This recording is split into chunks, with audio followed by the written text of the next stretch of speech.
खूप सोप्या पद्धतीने झटपट घरच्या अगदी फोडणीच्या साहित्यामध्ये अगदी रसरशीत फारच चविष्ट अशी ही मटार बटाट्याची भाजी बनून तयार झालेली आहे. नमस्कार, मी सुवर्णाच रेसिपी मराठीमध्ये तुम्हा सर्वांचं खूप मनापासून स्वागत आहे.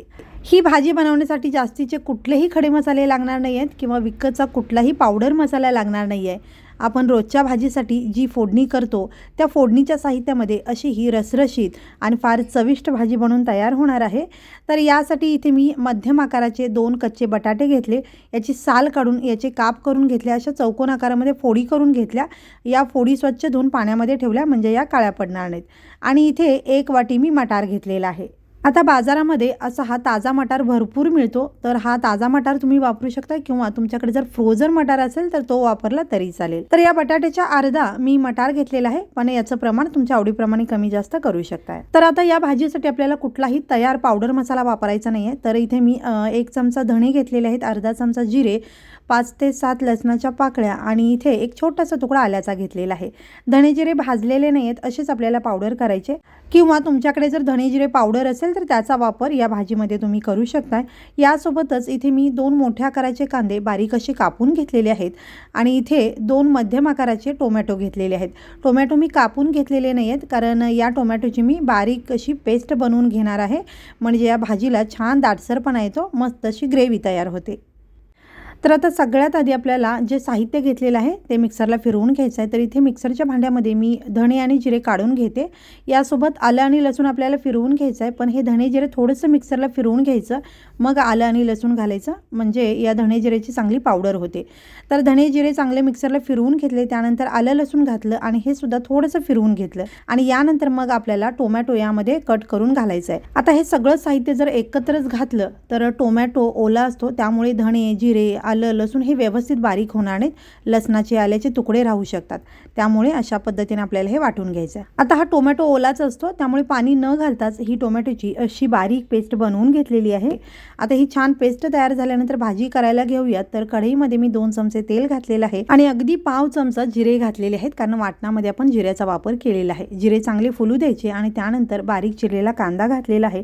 आता हा कांदा छान परतून घ्यायचा आहे आणि मध्यम गॅसवरती एकसारखं मिक्स करत कांदा छान मऊसर झाला पाहिजे आणि हलकासा रंग बदलला पाहिजे असा कांदा आपल्याला परतून घ्यायचा आहे. आता इथे कांदा परतत असताना अगदी 1 ते 1.5 मिनिट झालेला आहे. कांदा व्यवस्थित परतून झालेला आहे आणि आता आपण जी पेस्ट बनवलेली आहे, टोमॅटो आलं लसूण धणे जिरे, तर या सगळ्याचं जे वाटण आपण बनवलेलं आहे, तर हे वाटण या कांद्यासोबत आता आपल्याला परतून घ्यायचं आहे. सगळं वाटण घातलेलं आहे आणि आता हे वाटण आपल्याला छान तेल सुटेपर्यंत परतून घ्यायचं आहे. अगदी 2 ते 3 मिनिटे लागतील. तर हे सगळे मसाले व्यवस्थित परतत असतानाच यामध्ये आपण थोडासा हिंग घालणार आहोत. 1 पाव चमचा हिंग घातलेला आहे आणि यानंतर 1 छोटा चमचा इथे मी हळद घातलेली आहे. यासोबतच मीठ घालायचं आहे. तर इथे मी सगळ्या भाजीला पुरेल इतकं मीठ घातलेलं आहे. तुम्ही हवं तर थोडंसं मसाल्यांपुरतं आता मीठ घातला आणि नंतर भाजीला घातला तरी चालेल, पण आता इथे थोडंसं मीठ घालायचं आहे. मीठ घालून हे मसाले परतल्यामुळे मसाले चांगले मऊसूद होतात, व्यवस्थित परतले जातात. आता तिखट घातलेलं आहे. इथे मी घरचं मसाला तिखट घातलेला आहे. घरचं मसाला तिखट घातल्यामुळे भाजीला छान चव येणार आहे, कारण यामध्ये आपण कुठलाही तयार पावडर मसाला वापरलेला नाही आहे. इथे जर तुम्ही प्लेन मिरची पावडर वापरली तर थोडासा गरम मसाला वापरा, म्हणजे भाजीला छान चव येते.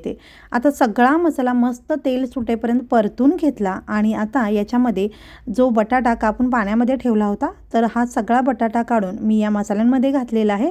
बटाटा घातल्यानंतर व्यवस्थित असा परतून घ्यायचा. मसाल्यांमध्ये अगदी मिनिटभर हा बटाटा मी परतून घेते.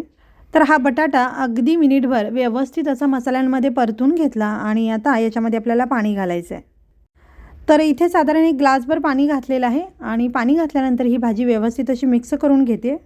आता ही भाजी अशा पद्धतीने मिक्स करून घेतल्यानंतर आपल्या लक्षात येतं आपल्याला यामध्ये पाणी किती घालायचं आहे. म्हणजे तुम्हाला जर पातळ रस्सा करायचा आहे किंवा थोडीशी दरदरी दाटसर करायची आहे किंवा अगदीच सुकी करायची आहे, त्यानुसार पाणी घालायचं आहे. तर अशी रसरशीत भाजी मला बनवायची आहे, पण आता ही भाजी आपल्याला अजून शिजवायची आहे, त्यामुळे अजून दाटसर होऊ शकते. तर इथे आणखीन थोडंसं पाणी या भाजीमध्ये मी घालते, म्हणजे भाजी शिजल्यानंतर सुद्धा अशी छान रसरशी तयार होईल. तर इथे मी पाणी घातलेलं आहे आणि पुन्हा एकदा व्यवस्थित मिक्स करून घेते. तर भाजी व्यवस्थित अशी ढवळून घेतली. गॅस इथे मी कमी केलेला आहे आणि आता कमी गॅसवरती झाकण लावून हा बटाटा आपल्याला आधी शिजवून घ्यायचा आहे. ताजा मटार फ्रोझन मटार जर वापरला तर हा शिजायला जास्त वेळ लागत नाही, त्यामुळे बटाटा अर्धवट शिजला की मग मटार घालायचा आहे. इथे तुम्ही जर भिजवलेला वाटाणा वापरला तर तो बटाट्यासोबत शिजवून घेऊ शकताय, किंवा उकडलेला बटाटा जर तुम्ही या भाजीमध्ये वापरणार असाल तर बटाटा आणि मटार दोन्ही एकाच वेळेला या भाजीमध्ये घालू शकताय. अगदी बारीक गॅसवरती 5च मिनिट हा बटाटा मी शिजवून घेतला आणि झाकण काढून हा बटाटा आता चेक करते. तर ही भाजी शक्यतो अगदी बारीक गॅसवरती शिजवा, म्हणजे या भाजीला तर्री छान येते आणि भाजीसुद्धा अगदी मऊसूद आणि छान शिजली जाते. तर इथे झाकण काढल्यानंतर भाजी व्यवस्थित अशी ढवळून घेतली. बटाटा आता चेक करते. हा बटाटा असा शिजला आहे, अगदीच मऊसूद झालेला नाही आहे किंवा अगदीच करकरीत नाही आहे, असा अर्धवट बटाटा शिजलेला आहे. आणि आता याच्यामध्ये आपल्याला मटार घालायचं आहे. मटार घातल्यानंतर भाजी पुन्हा एकदा व्यवस्थित अशी मिक्स करून घेते. भाजी व्यवस्थित अशी मिक्स करून घेतलेली आहे. आता या भाजीमध्ये मी सुरुवातीलाच मीठ घातलेलं आहे. तुम्ही जर मीठ सुरुवातीला थोडंसं घातलं असाल तर भाजीला आत्ता घालू शकताय. त्याचबरोबर मी धने जिरे वाटणामध्येच घातलेले आहे. धने जिरे पावडर वापरणार असाल तर आता या वेळेला धने जिरे पावडर घातला तरी चालेल. तर ही भाजी व्यवस्थित मिक्स करून घेतली आणि आता मटार आणि थोडासा बटाटा जो शिजायचा राहिला आहे तो शिजवून घेऊया. गॅस अगदी कमी ठेवायचा आहे आणि कमी गॅसवरती झाकण लावून अगदी 5 मिनिटे ही भाजी आपल्याला शिजवून घ्यायची आहे. कमी गॅसवरती भाजी शिजवल्यामुळे अगदी मऊसूद शिजते, छान तर्री येते आणि वाफेवरती भाजी शिजली जाते. पाण्याचं प्रमाण खूप जास्त कमी होणार नाही. मध्यम गॅसवरती किंवा जरा मोठ्या गॅसवरती तुम्ही ही भाजी शिजवणार असाल तर पाणी थोडंसं वाढवून घ्या आणि ही भाजी अधूनमधून थोडीशी चेक करा, नाहीतर मग पाणी खूपच आटलं तर भाजी खाली लागू शकते. तर इथे अगदी बारीक गॅसवरती भाजी शिजायला ठेवली होती आणि 5 मिनिटानंतर झाकण काढून ही भाजी मी चेक करते.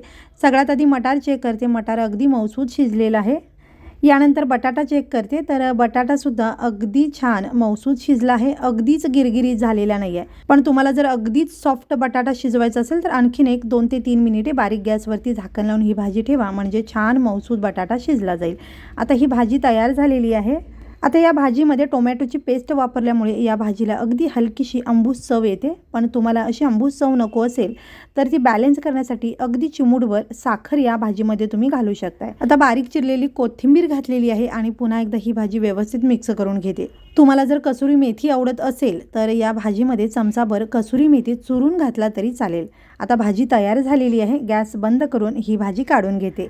तर इथे अगदी परफेक्ट अशी ही मोजक्या साहित्यात तयार झालेली फारच चविष्ट मटार बटाटा भाजी बनून तयार झालेली आहे. बनवायला खूप सोपी आहे आणि अगदी झटपट आणि कमी साहित्यात ही भाजी आपली बनून तयार झालेली आहे. तर इथे ही भाजी तुम्ही बघू शकता, दिसायला तर अगदी सुंदर दिसते पण खायला अगदी चविष्ट लागते. तर या पद्धतीने ही भाजी तुम्ही नक्की बनवून बघा.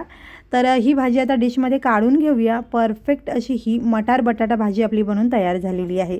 तर ही भाजी पुरीसोबत खूप छान लागते. त्यासोबतच तुम्ही भटुरेसोबत ही भाजी खाऊ शकताय.